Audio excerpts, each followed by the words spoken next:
What's going on, beautiful people? It is I, your flying locomotive and faster than a speeding bullet, SuperCliff, coming at you live with a brand new video. And for today's video, we are continuing Tom Taylor's Nightwing, issue number 95, for we are about to witness a new step forward in the war for Bludhaven.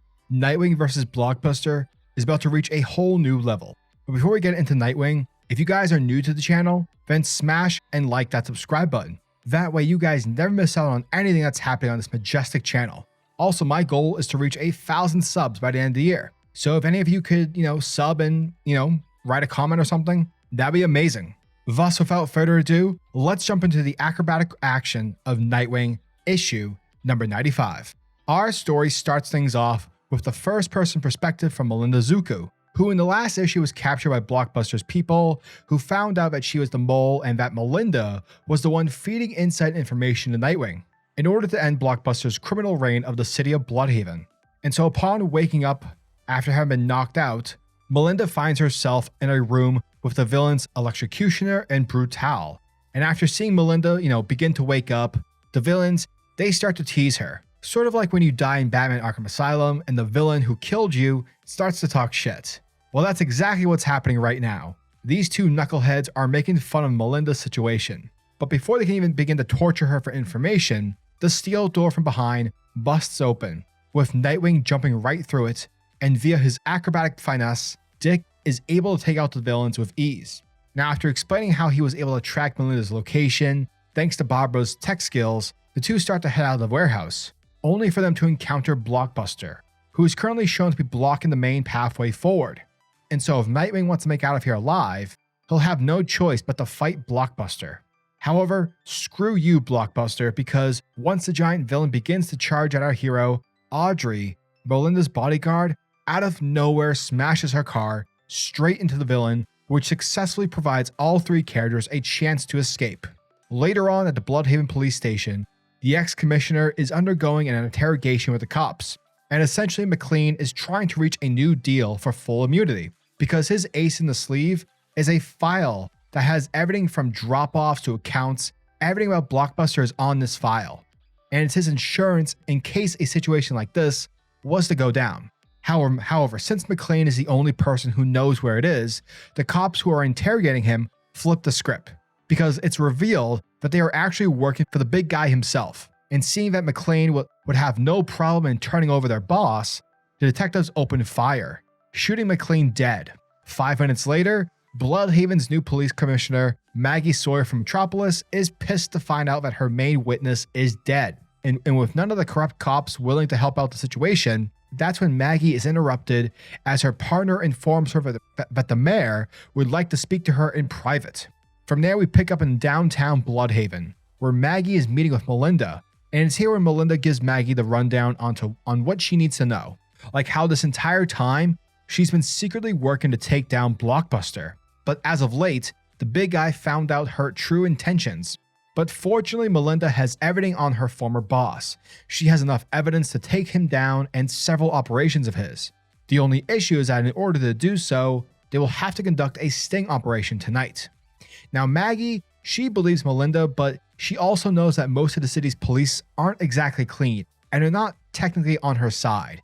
And so she doubts that she'll be able to assemble a task force that's large enough to take out every one of Blockbuster's locations. But that's when Melinda reveals that we actually do have the numbers, to which we see the arrival of Nightwing and Batwoman pop up on the scene. Now, besides the fact that Maggie and Batwoman have an awkward romantic history, Maggie doesn't particularly trust given the fact that, they were engaged and that Batwoman called it off due to her fear of commitment.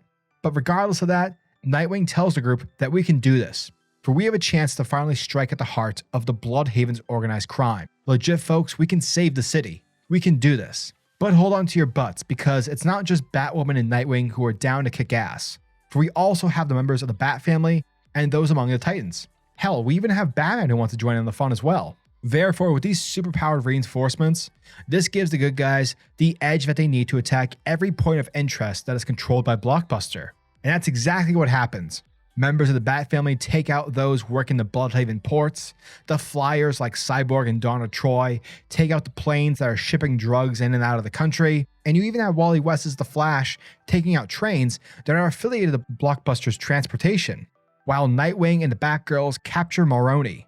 Also, a side note, because, fuck DC editorial, this all takes place prior to Dark Crisis, so just an FYI.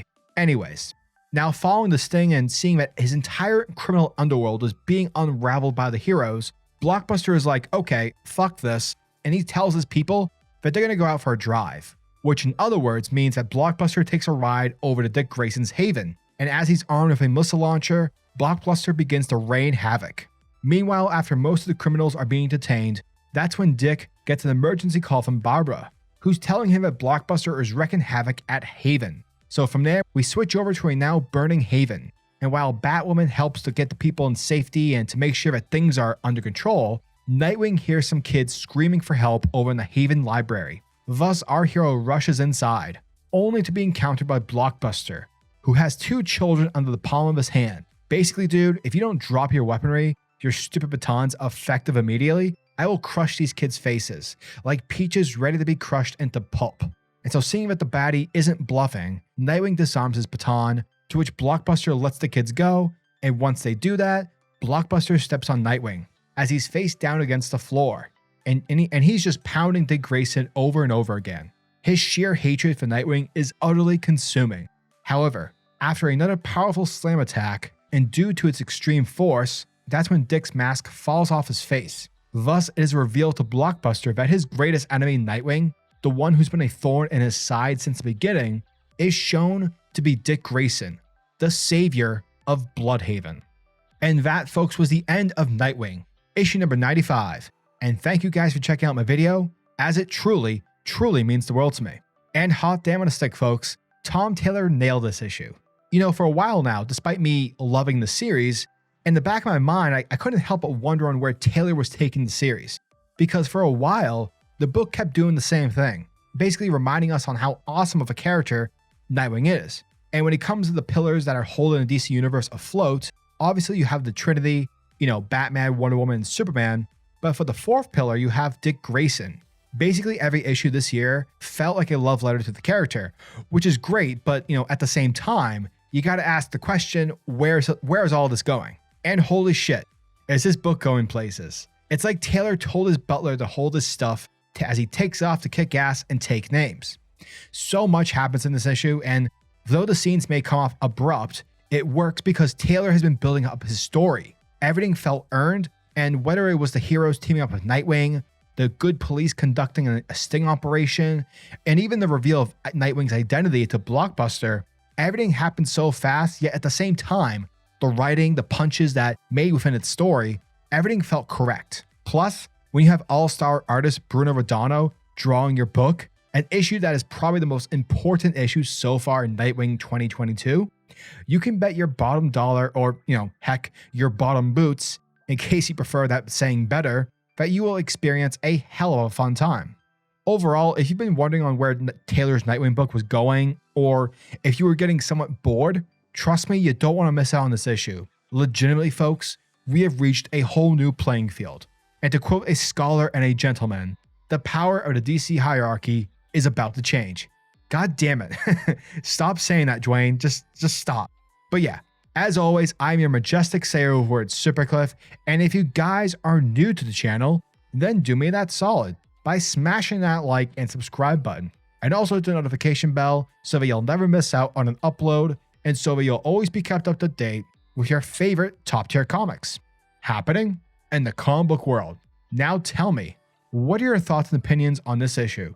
Are you guys excited for issue number 96? Let me know down in the comment section below. And until the next video, peace. Giggity goo.